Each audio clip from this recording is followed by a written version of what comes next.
Assalamualaikum warahmatullahi wabarakatuh. Innal hamdalillah nahmaduhu wa nasta'inuhu wa nastaghfiruh wa na'udzu billahi min syururi anfusina wa min sayyiati a'malina may yahdihillah wa may yudlil fala hadiyalah.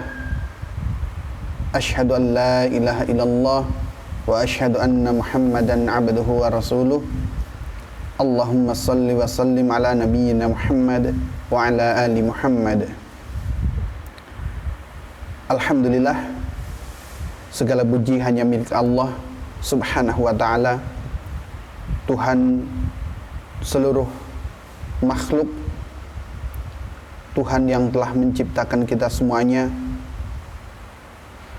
Tuhannya manusia, tempat kita meminta, tempat kita berdoa, tempat kita memohon pertolongan, dan hanya kepadanya lah kita berdoa.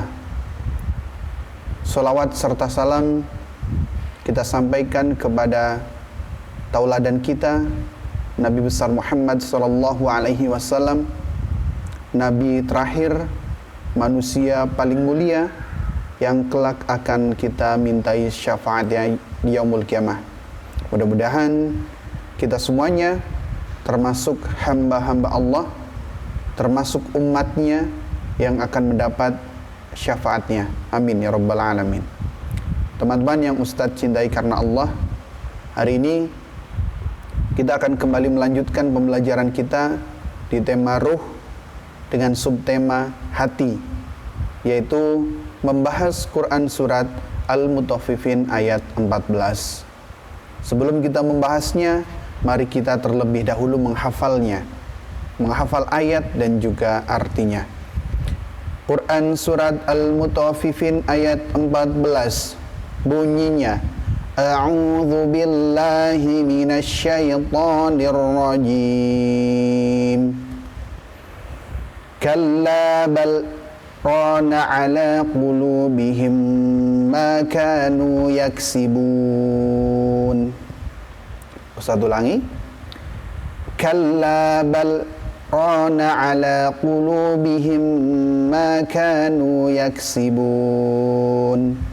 Sekali lagi. Kalla bal rana ala qulubihim ma kanu yaksibun. Di ayat ini ada pelajaran yang menarik karena ada yang namanya saktah.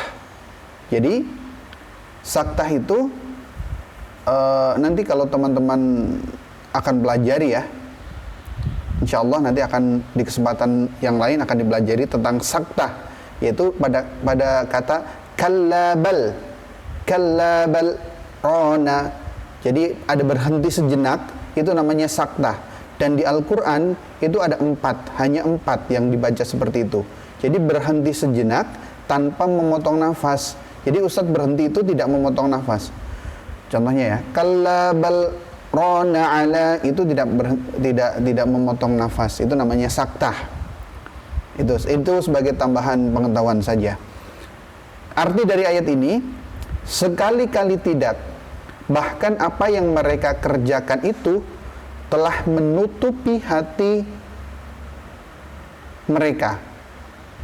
Artinya, sekali-kali tidak, bahkan apa yang mereka kerjakan itu telah menutupi hati mereka.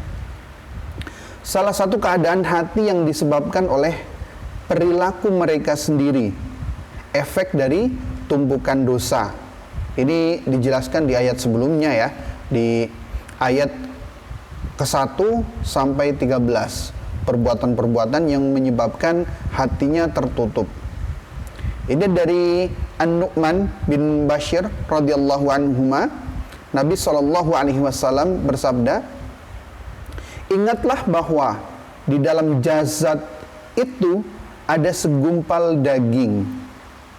Jika ia baik, maka baik pula seluruh jasad. Jika ia rusak, maka rusak pula seluruh jasad. Ketahuilah bahwa ia adalah hati atau jantung. Ini hadis dari Bukhari nomor 52. Para ulama mengatakan bahwa walaupun hati atau jantung itu kecil dibandingkan dengan bagian tubuh yang lain, namun baik dan buruknya jasad itu tergantung pada hati atau jantung. Kemudian para ulama mengatakan bahwa hati adalah rajanya anggota badan, sedangkan anggota badan adalah jundullah, tentaranya. Jadi kalau misalkan hati itu adalah rajanya anggota badan, maka anggota badan adalah tentaranya. Itu diibaratkan seperti itu. Para ulama mengibaratkan seperti itu. Di ayat di atas sudah kita bahas mereka menutupi hati mereka akibat dari perbuatan mereka sendiri. Lantas apa saja yang dikerjakan mereka sehingga menutupi hati mereka? Yang tadi sudah dijelaskan bahwasanya ada di ayat sebelumnya, ayat 1 sampai 13 itu. Rasulullah Shallallahu alaihi wasallam pernah bersabda, kecelakaan besarlah bagi orang yang dusta dalam bicaranya untuk membuat orang lain tertawa. Kecelakaan yang besarlah baginya, kecelakaan yang besarlah baginya, yaitu orang-orang yang mendustakan hari pembalasan. Jadi orang yang mendustakan itu tidak percaya dengan hari pembalasan. Mereka tidak percaya akan kejadian hari pembalasan, tidak meyakini keberadaannya dan menganggap mustahil atau tidak mungkin terjadi hal itu. Mereka melampaui batas dalam amal perbuatannya, berlebihan. Misalnya, gemar mengerjakan hal-hal yang diharamkan dan berlebihan dalam menggunakan hal-hal yang diperbolehkan. Maksudnya bagaimana, Ustaz? Biarpun diperbolehkan, tetapi kita tidak boleh berlebihan. Itu namanya melampaui batas. Berdosa dalam semua ucapannya. Jika berbicara dusta, dusta itu bohong. Jika berbicara bohong, jika berjanji mengingkari, dan jika bertengkar curang, atau jika berdiskusi ngobrol dia curang, bertengkar curang, melampaui batas. Itu. Apabila dia mendengar kalamullah dari Rasulullah Shallallahu alaihi wasallam, ayat-ayat Allah, maka dia mendustakannya dan menuduhnya dengan prasangka yang buruk. Maka dia meyakininya sebagai hal yang dibuat-buat, yang dikumpulkan dari kitab-kitab orang-orang yang terdahulu. Mereka menganggap ayat-ayat Allah itu adalah dongengan orang-orang yang dahulu.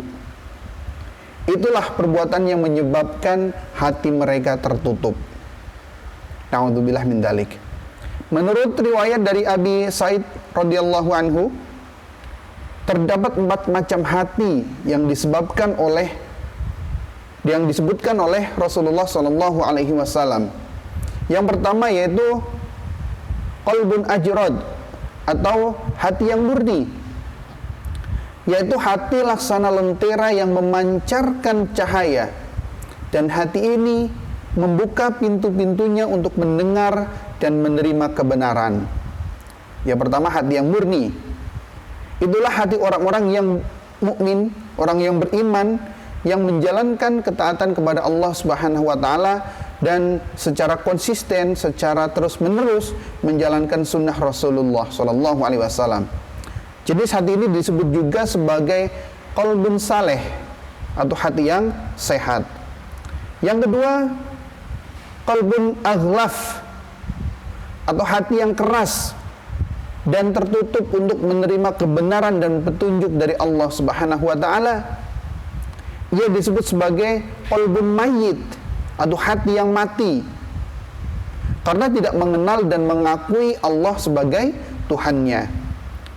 Ketika diseru pun ke jalannya, maka seruan itu tidak berfaedah tidak berguna sama sekali disebabkan hatinya sudah tertutup.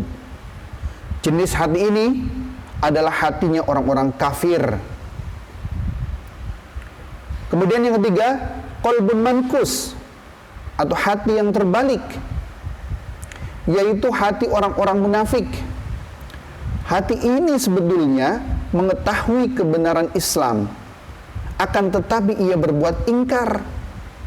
Bahkan ia memusuhi dan menghalang-halangi orang lain untuk mengikuti kebenaran tersebut. Dan yang keempat adalah qalbun musaffah, yaitu hati yang di dalamnya terdapat keimanan dan sekaligus kemunafikan. Terkadang hati tersebut condong dan dekat kepada keimanan, dan terkadang sebaliknya dekat kepada kekufuran. Jenis hati qalbun mankus dan qalbun musaffah disebut juga qalbun marid atau hati yang sakit,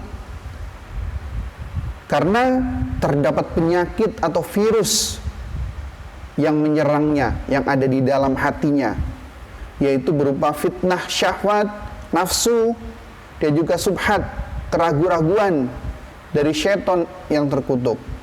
Karena memang salah satu tugas setan adalah memberikan keraguan-raguan pada manusia. Itulah 4 macam hati yang disebutkan oleh Rasulullah SAW. Jika melihat 4 macam hati tadi, maka ada yang termasuk hati yang mati.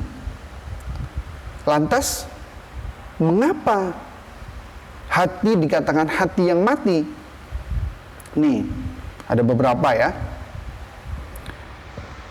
Mengaku mengetahui Allah sebagai pencipta manusia, pencipta kita semua, tetapi tidak menunaikan hak-haknya, tidak melaksanakan perintah-perintahnya, tidak menjauhi larangan-larangannya, itu yang menyebabkan hatinya mati.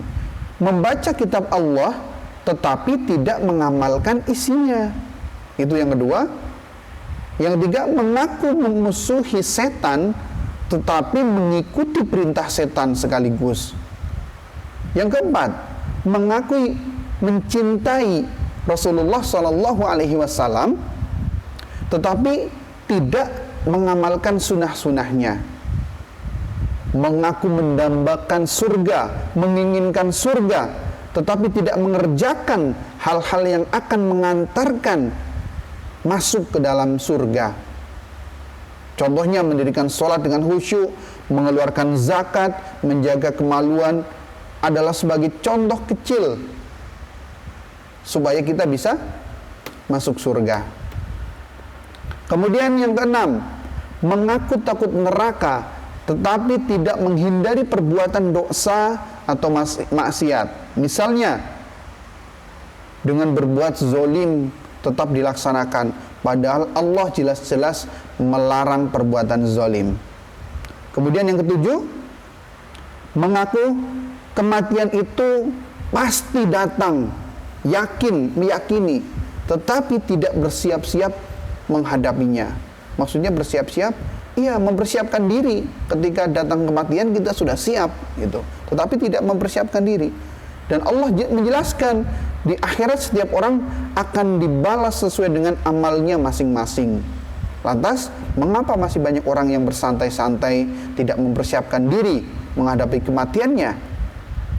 Kemudian yang kedelapan, sibuk mempersoalkan kekurangan dan kesalahan orang lain sementara lupa, abai terhadap kekurangan dan kesalahan diri sendiri. Bahkan bisa jadi kesalahan diri sendiri lebih banyak daripada kesalahan orang lain yang kita lihat. Yang kesembilan, mendapat rezeki dari Allah tetapi lupa untuk bersyukur.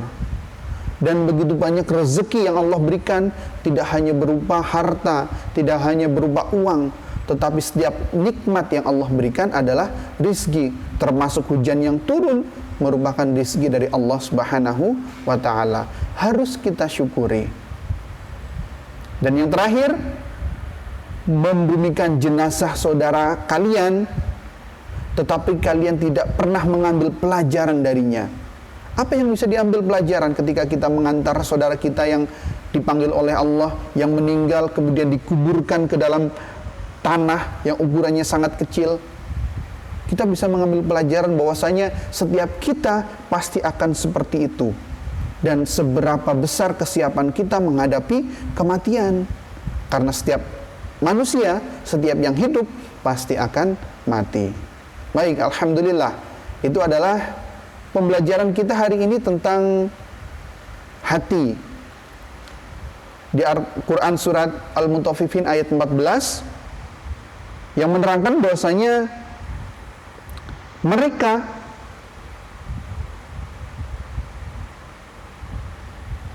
orang-orang akan tertutup hatinya, dan mudah-mudahan kita tidak termasuk ya yang hatinya tertutup untuk menerima kebaikan-kebaikan, dan kita termasuk hati yang selamat, qalbun salim, hati yang selamat, hati yang selalu menerima mudah untuk menerima kebaikan, mudah untuk menerima nasihat-nasihat yang diberikan, sehingga kita selalu menjadi lebih baik, selalu menjadi lebih baik terus dan terus.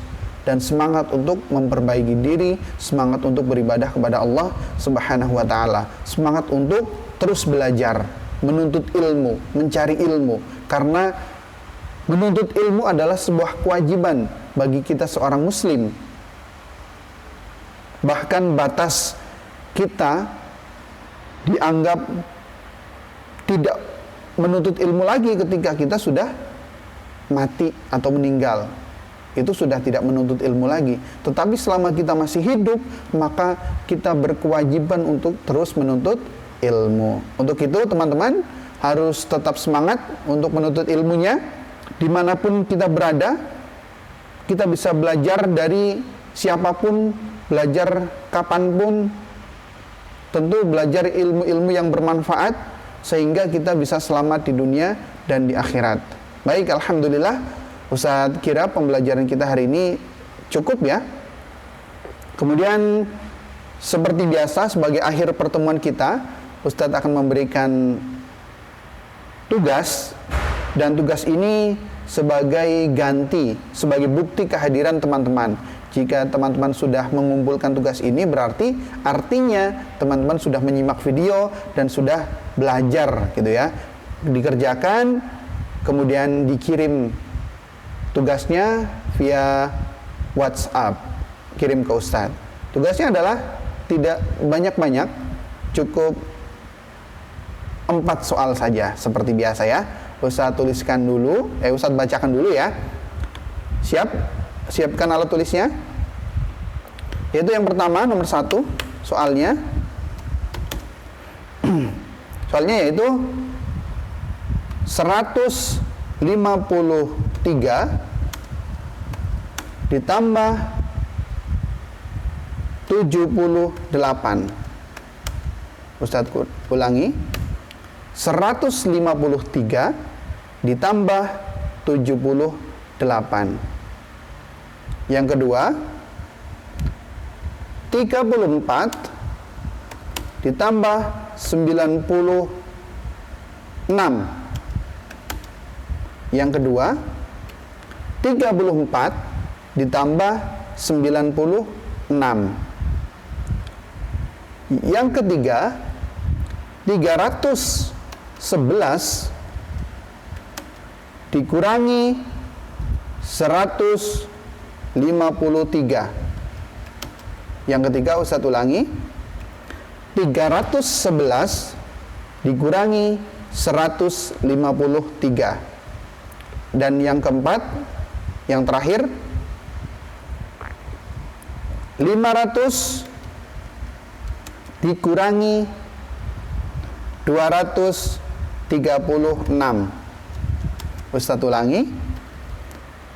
500 dikurangi 236. Baik, alhamdulillah. Itu saja 4 soal teman-teman kerjakan, kemudian setelah selesai mengerjakan bisa langsung dikirim ke Ustadz. Mudah-mudahan Allah berikan kemudahan kepada teman-teman untuk mengerjakan, Allah berikan kemudahan kepada teman-teman untuk menerima ilmu, Allah berikan kemudahan kepada teman-teman untuk mengamalkan ilmu yang sudah dipelajari, dan Allah mengampuni dosa-dosa kita semuanya. Amin ya rabbal alamin. Mohon maaf apabila ada salah dan khilaf. Kita tutup dengan membaca istighfar bersama-sama 3 kali. Astaghfirullahaladzim, astaghfirullahaladzim, astaghfirullahaladzim. Alhamdulillahi rabbil alamin. Subhanakallahumma wa bihamdik, asyhadu an la ilaha illa anta, astaghfiruka wa atubu ilaik. Billahi taufiq wal hidayah. Wassalamualaikum warahmatullahi wabarakatuh.